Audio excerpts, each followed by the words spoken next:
கோபிச்செட்டிப்பாளையம் அருகே இரு வீட்டார் சம்மதத்துடன் திருநங்கையை இளைஞர் திருமணம் செய்து கொண்டுள்ளார். சேலம் ஓமலூரில் டெக்ஸ்டைல்ஸ் கடை நடத்தி வரும் சரவணகுமாருக்கும் அதே கடையில் பணிபுரியும் திருநங்கை சரோவுக்கும் நட்பு ஏற்பட்டு பின்னர் காதலாக மாறியது. இதனைத் தொடர்ந்து இருவரும் இரு வீட்டார் சம்மதத்துடன் திருமணம் செய்து கொண்டனர். இந்த திருமண நிகழ்ச்சியில் இரு வீட்டார் உறவினர்கள் கலந்து கொண்டு வாழ்த்துக்களை தெரிவித்தனர்.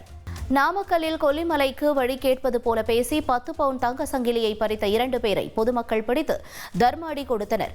செம்மாம்பட்டி பகுதியில் உள்ள குலதெய்வ கோயிலுக்கு சென்றுவிட்டு வீடு திரும்பிய தம்பதியான ராஜா, கஜலட்சுமி ஆகியோரிடம் பைக்கில் வந்த தங்கராஜ், பைந்தமிழன் ஆகிய 2 இளைஞர்கள் நகையை பறித்துக் கொண்டு பைக்கில் தப்பிக்க முயன்றனர்.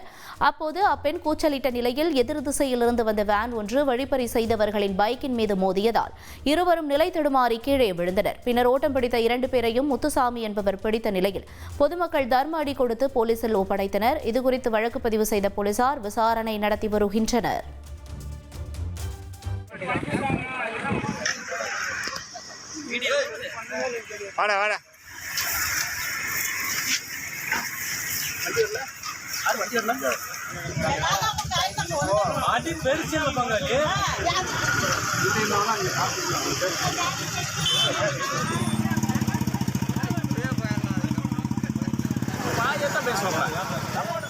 சங்கரன் கோவில் சங்கர நாராயண சுவாமி கோயிலில் வருஷாபிஷேகத்தை முன்னிட்டு பஞ்சமூர்த்திகள் வீதியுலா நடைபெற்றது.